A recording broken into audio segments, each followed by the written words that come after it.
Chapter 15. A few minutes later, I was alone in my cabin, breathlessly wondering what had just happened. My entire body was aflame. My skin still tingled where his hands and mouth had been, and I kept reaching up to touch my lips, feeling numb. There was a sharp, persistent sting in my chest, one that had been present since he'd abruptly pulled away from me. I dropped onto the bed and chewed absent-mindedly on my fingernails. Why was this affecting me so much? Had my captivity truly made me so starved for human interaction? Or was it something more? Some other reason that I was inextricably drawn to him? And even though I kept trying to stifle that foolish, romantic side of my brain, I couldn't help but wonder if he was drawn to me in the same way. Perhaps it had only been a strange moment of weakness for both of us. Me overcome with relief, him overcome with guilt. Was that why he had withdrawn so suddenly? It seemed a plausible enough explanation, but it didn't feel right. There had been far more guilt in those eyes when he'd looked at me, when he'd pleaded with me to stop him. There was no use trying to guess at what was going on in that head of his, I thought, with a drawn-out exhale. The more I tried, the more exhausted I became. The remainder of the week passed without event. Because I had sequestered myself in my cabin to finish the letter to my father, I found myself measuring time, largely by the knocks at my door every morning and evening. Despite my very best efforts, a part of me still hoped to see Grayson on the other side whenever I opened it. Only to be disappointed when it was nothing more than my meals being delivered. I tried to distract myself with other thoughts, tried to busy myself with mental preparation for whatever would come once my father received this letter. Even when I could keep from dwelling on him during the day, he stubbornly occupied my dreams. More than once I had awoken in the middle of the night with the lingering feelings of his hands on me, covered in goosebumps, as though his breath was still falling upon my neck. "Such thoughts are not becoming of a woman of your station," a voice kept saying in the back of my mind. My father's voice, undoubtedly. It was evident that we were approaching land when I awoke one morning to the sound of more commotion than usual going on above me.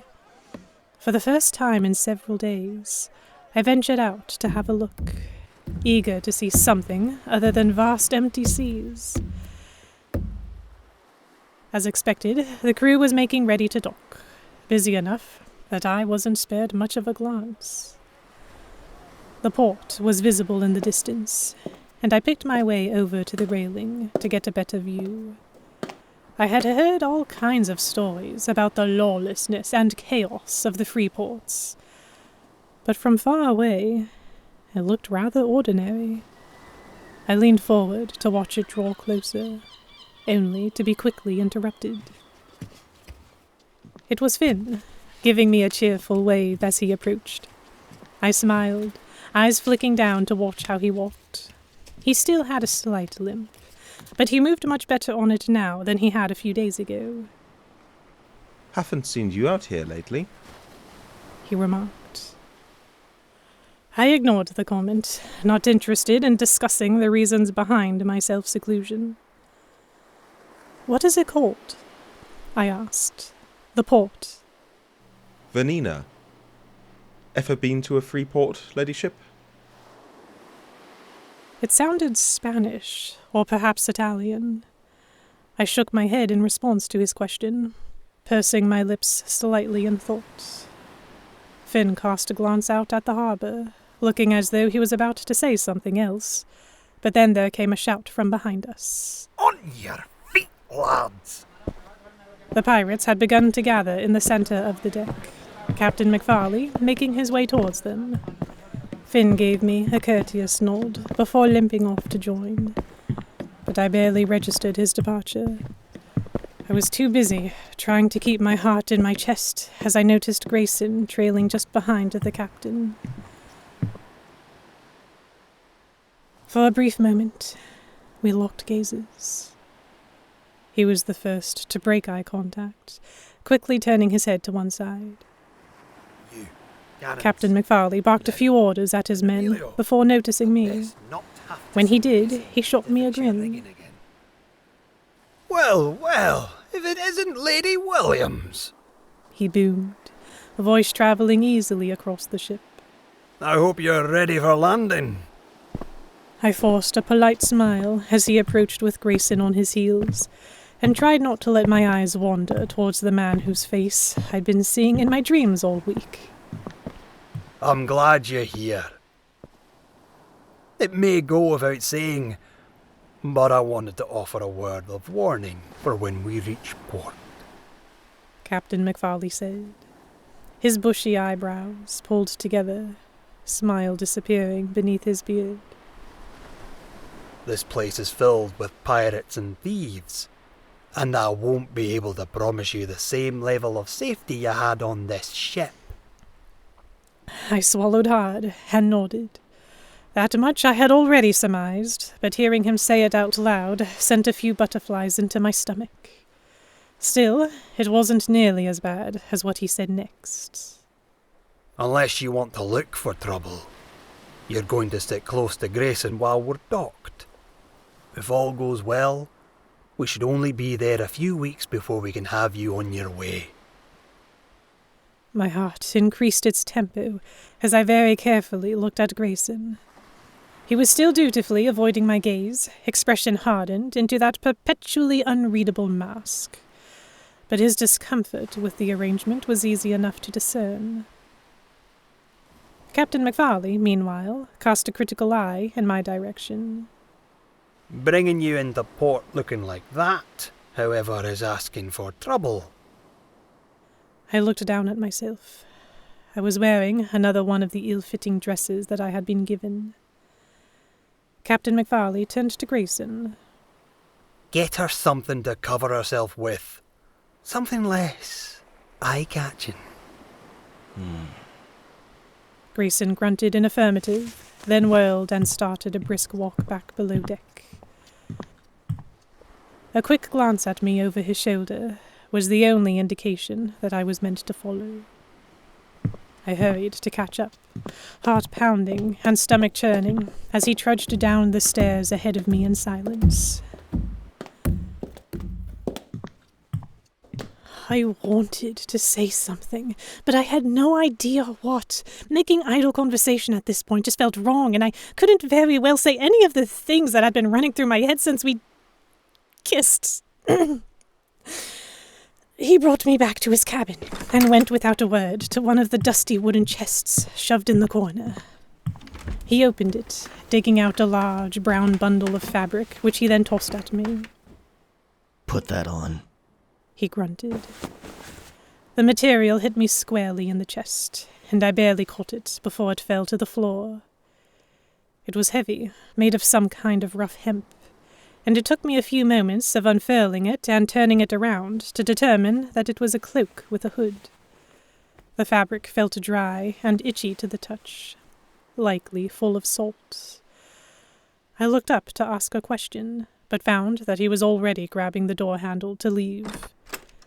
His name slipped out of my mouth before I could stop myself. Grayson. To my surprise, he actually did pause. But I didn't know what I wanted to say. My mouth hung open with no sound for several seconds before I gave up and closed it, clearing my throat. He gave me a sideways glance, then lowered his intense stare down to the doorknob. just get ready to land, he said, voice softening. He hovered there, as though waiting to see if I had any more protests before he finally pushed the door open and made his exit.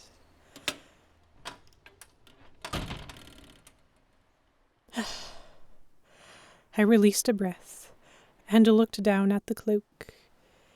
It was too large, but at least seemed to be relatively clean. There was a faint, musty scent to it as I brought it to my nose. And I suddenly wondered when the last time was that Grayson had worn it. I blinked and pulled away, shaking my head to clear the inappropriate thoughts that immediately began to trickle in. The cloak was indeed oversized and unflattering. I figured that was the idea, if Vanina was as rowdy and full of lusty pirates as I imagined. It was certainly long enough to hide most of me from view, and when I pulled the hood over my head, I could barely see.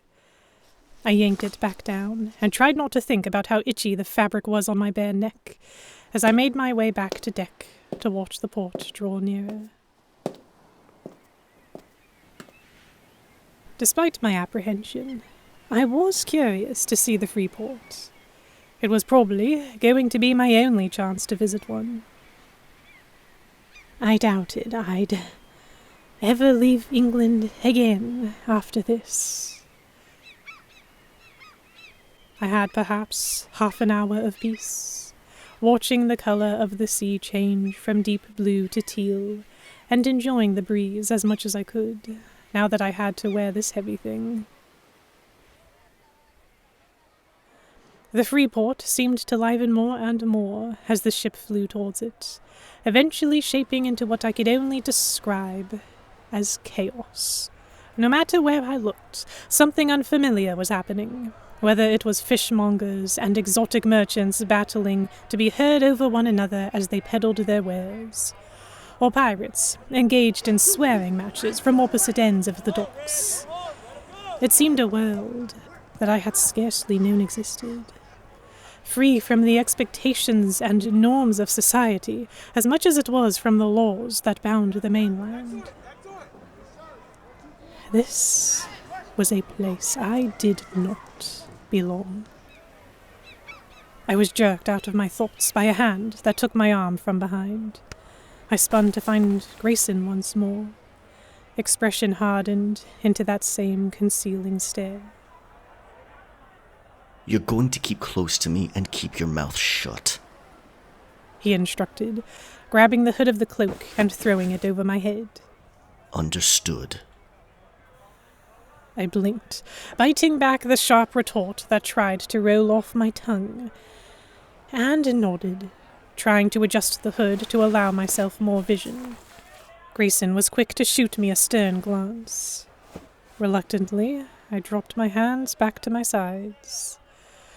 I was anxious about leaving the ship, as if my setting foot in this strange place would somehow bring everything crashing down around me.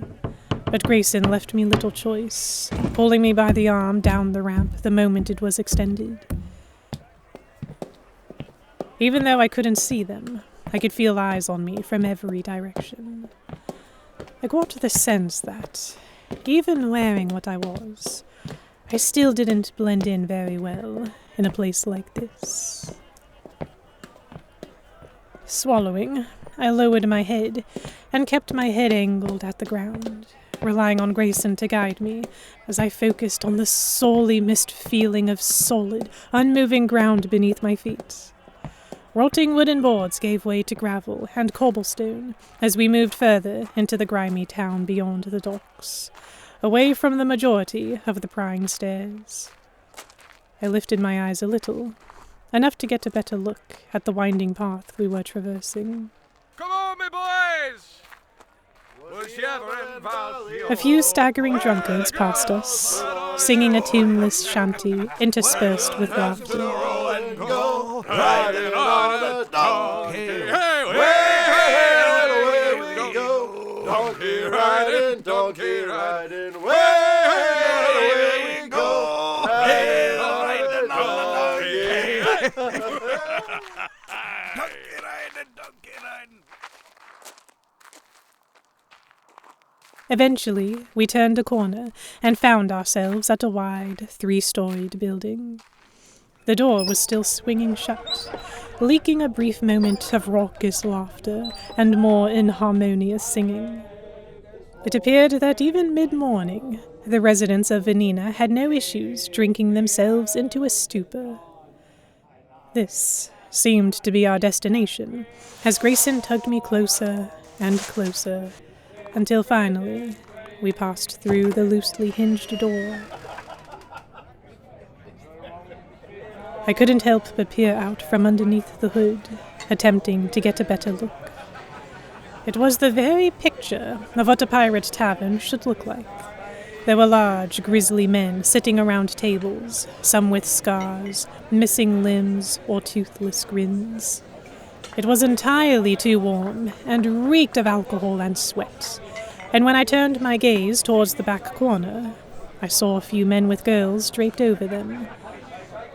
One of the women had her breasts fully exposed, and her skirts hitched all the way up to her waist, while the pirate whose lap she sat on snaked a hand towards her rear. I quickly directed my gaze back to the ground before I saw anything more.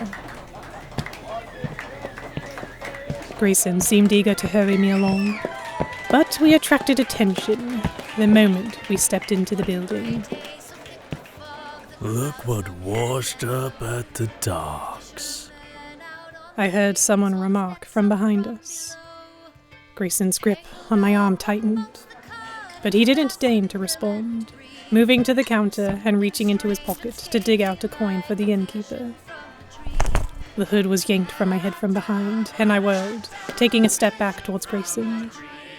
The perpetrator towered over me, gaunt and bony, with sandy blonde hair, long enough to be tied into a greasy ponytail at the nape of his neck. Grayson turned and stiffened at the sight of him. Despite the thick cloak, I immediately felt vulnerable as he stared me down, mouth twisting into a sneer as if he could see directly through the fabric. You've got a pretty one, he said, eyes flicking over to Grayson. Where'd you get one like this, eh? Not from around here, that's for sure. Some snickering. I felt more and more eyes turning to me, and I shrank back even closer to Grayson. Though his grip on my arm had bordered on painful before, it now provided a much-needed sense of security. As if he'd read my thoughts, Grayson gave me a quick squeeze and tugged, prompting me to keep moving. Piss off, Nate, he growled. I managed about 3 more steps before I was sharply jerked backwards, as the other man's large hand caught my opposite arm. If I had a pretty whore like this, I would buy her something nicer to wear. Why don't you come sit with me, sweetheart?